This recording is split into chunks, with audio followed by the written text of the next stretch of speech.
दोस्तों, क्या आप जानते हैं कि स्त्रियां गर्भवती किस श्राप के कारण होती हैं? मित्रों, एक बार की बात है, देवी सरस्वती ब्रह्मदेव से पूछने लगती हैं कि हे स्वामी, आपने समस्त सृष्टि की रचना की है। आपने अपने मन से तथा शरीर के पृथक पृथक अंगों से अनेक ऋषि मुनियों को प्रकट किया है तथा अनेक सुंदर सुंदर अप्सराओं, गंधर्वों तथा देवताओं को भी प्रकट किया है। आपने ही लोगों को सौंदर्य और चंचलता प्रदान की है। किंतु हे प्रभु, स्त्रियों में ही गर्भ की उत्पत्ति क्यों होती है? संसार में केवल स्त्रियां ही गर्भधारण क्यों करती है? इसके पीछे क्या रहस्य है? और यह कष्ट केवल स्त्रियों को ही क्यों सहन करना पड़ता है? तब ब्रह्मा जी मुस्कुराते हुए कहते हैं कि हे देवी सरस्वती, आज आपने समस्त मानव जाति के कल्याण के लिए बहुत ही उचित प्रश्न किया है। और यह बात सत्य है कि संसार में समस्त रोगों से बढ़कर गर्भधारण का कष्ट होता है। गर्भधारण करने में स्त्रियों को अत्यधिक पीड़ा होती है। तब ब्रह्मा जी कहते हैं, हे देवी, इस विषय में मैं आपको एक प्राचीन कथा सुनाता हूँ, जिसे आप ध्यान से पूरा सुनिएगा। ब्रह्मदेव कहते हैं, जो भी स्त्री इस कथा का श्रवण करती है उसे अत्यंत गुणवान तथा रूपवान पुत्र की प्राप्ति होती है। देवी सरस्वती कहती हैं, हे प्रभु, मैं इस कथा को ध्यान पूर्वक सुनूंगी, कृपया आप इस कथा को मुझसे कहिए। फिर ब्रह्मा जी कहते हैं, हे देवी, पुलत्स्य का जन्म मेरे कान से हुआ था। पुलत्स्य मेरे मानस पुत्रों में से एक है। मैंने उसे अनेक प्रकार की विद्याएं प्रदान की तथा उसके प्रकट होने का उद्देश्य उसे समझाया। फिर मैंने उसे संसार के कल्याण के लिए तपस्या करने का उत्तम कार्य सौंप दिया। मेरी ही आज्ञा से सतयुग में महर्षि पुलत्स्य सुमेरु पर्वत के उच्च बिंदु पर तपस्या करने के लिए चला गया। वहाँ पर आश्रम का निर्माण करके पुलत्स्य घोर तपस्या करने लगा। उसी समय अनेक गंधर्व, देवता, दानव तथा अप्सराएं उस स्थान पर विचरण करने के लिए आए। तब उन सभी की पुलत्स्य पर पड़ी तो वे सभी उनकी चेष्टा करने लगे। उन्होंने तपस्या में अनेक बार विघ्न उत्पन्न करने का प्रयास किया। खेल खेल में अप्सराएं अपनी पलकों से पुलत्स्य की किताब को भंग करने का प्रयास करने लगीं। उनकी तपस्या में बड़ी बाधाएं उत्पन्न करने लगे। तभी पुलत्स्य ने क्रोध में आकर वहां पर उपस्थित सभी अप्सराओं, देवताओं और गंधर्वों को यह चेतावनी दे दी कि आज के बाद जो भी प्राणी उनके सामने आएगा और उनकी तपस्या में विघ्न डालने की कोशिश करेगा तो वह गर्भ धारण करेगा। कठोर वाणी सुनकर समस्त अप्सराएं, देवता, गंधर्व आदि भयभीत हो गए और वहां से डरकर दूर भाग गए। दोस्तों, फिर ब्रह्मा जी कहते हैं कि हे देवी, उसके बाद उस पर्वत में ऋषि त्रिनबिंदु की कन्या हाविर्भुआ अपने माता पिता के साथ निवास करती थी। वह महर्षि के कह गए वचन से अनजान थी। दोस्तों, फिर एक दिन वह अपनी सहेलियों को खोजते हुए सुमेरु पर्वत के उस स्थान पर चली गई जहाँ पर ऋषि पुलत्स्य तपस्या कर रहे होते हैं। ऋषि त्रिनबिंदु की कन्या अपने सहेलियों को पुकारते हुए महर्षि पुलत्स्य के आश्रम पहुंच गई। मित्रों, जब हाविर्भुआ ऋषि पुलत्स्य के सामने आकर खड़ी हो गई, पुलत्स्य की दृष्टि हाविर्भुआ पर पड़ी। पुलत्स्य की दृष्टि पड़ते ही उनका श्राप का प्रभाव उस पर पड़ने लगा। तत्काल ही उसका शरीर पीला पड़ने लगा और उसी क्षण हाविर्भुआ गर्भवती हो गई।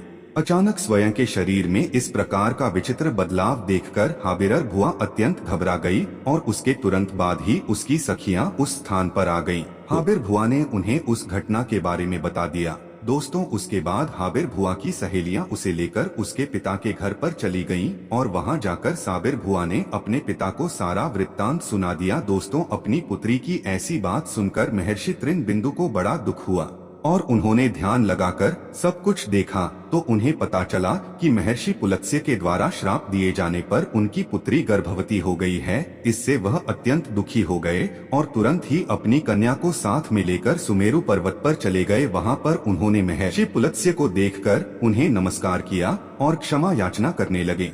महर्षि त्रिनबिंदु कहने लगे हैं, महर्षि, आप तो साक्षात ब्रह्मा जी के मानस पुत्र हैं। सारे संसार में आपकी चलती है। आप परम दयालु और परम कृपालु हैं। आज मेरी पुत्री के द्वारा अनजाने में ही अपराध हुआ है। वह आपके द्वारा कहे गए श्राप से अनजान थी। आप ही के श्राप के कारण आज मेरी पुत्री गर्भवती हो गई है। यह संसार की पहली स्त्री है जो गर्भवती बनी है। इसीलिए हे मुनिवर, अब मेरी पुत्री से कौन विवाह करेगा? इसे तो कलंक लग जाएगा। इसीलिए मैं आपसे प्रार्थना करता हूँ कि आप मेरी कन्या को पत्नी के स्वरूप में ग्रहण कीजिए। मेरी कन्या सर्वगुण संपन्न है। उसके मन में किंचित मात्र भी दोष नहीं है। उसने आपके श्राप को ग्रहण किया है। यह सदैव ही आपकी सेवा में तत्पर रहेगी।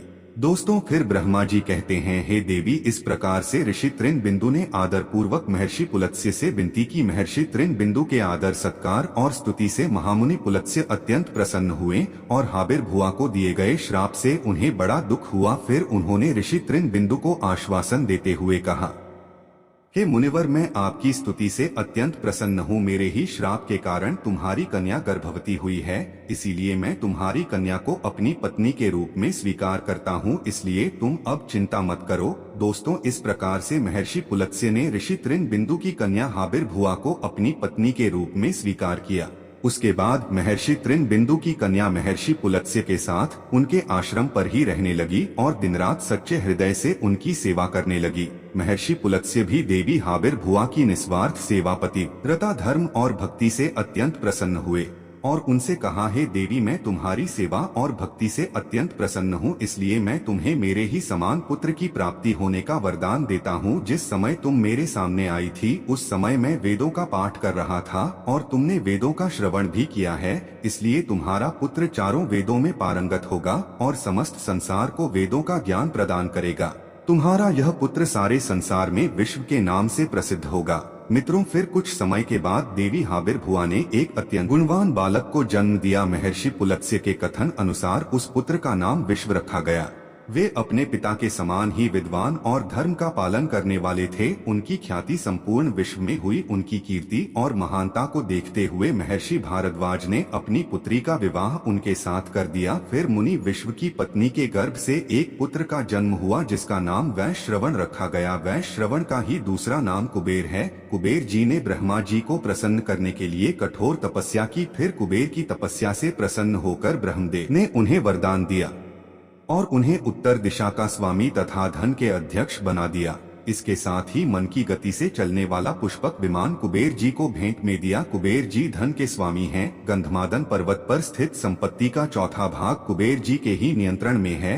कुबेर जी ने उस धन का 16वां भाग मनुष्यों को प्रदान किया। महर्षि विश्वशर्मा की दूसरी पत्नी का नाम कैकसी था। एक बार भगवान शिव ने माता पार्वती के लिए अत्यंत सुंदर महल का निर्माण करवाया था जिसको लंका नाम दिया गया। उस लंका के गृह प्रवेश के समय भगवान शिव ने ऋषि विश्रवा को भी निमंत्रण दिया हुआ था। ऋषि विश्रवा अपनी पत्नी को लेकर लंका के गृह प्रवेश में गए थे। जब भगवान शिव ने ऋषि विश्रवा को कुछ दान मांगने के लिए कहा तब विश्रवा की दुष्ट पत्नी कैकसी ने छल से उन्हें लंका मांगने के लिए विवश कर दिया। दोस्तों उसके बाद महर्षि विश्रवा ने भगवान शिव से लंका दान में मांगी तो भोलेनाथ ने उन्हें लंका दान में दे दी। मित्रों जिससे माता पार्वती को बहुत क्रोध आया और कैकसी को श्राप देते हुए कहा, आज जिस तरह तुमने मेरे पति से जो सोने की लंका को मांगा है, एक दिन वे ही तुम्हारी इस सोने की लंका को जलाकर भस्म कर डालेंगे। दोस्तों इसके बाद महर्षि विश्रवा जी ने भगवान शिव द्वारा प्रदान की गई सोने की लंका को अपने पुत्र कुबेर को प्रदान किया, किंतु बाद में कैकसी के पुत्र रावण ने कुबेर से वह लंका छीन ली। लेकिन त्रेता युग में भगवान शिव के अवतार हनुमान जी ने उस सोने की लंका को जलाकर भस्म कर डाला। दोस्तों इसके बाद ब्रह्मदेव कहने लगे, हैं देवी, इस प्रकार से महर्षि के श्राप के कारण संसार की समस्त स्त्रियां गर्भवती होती हैं।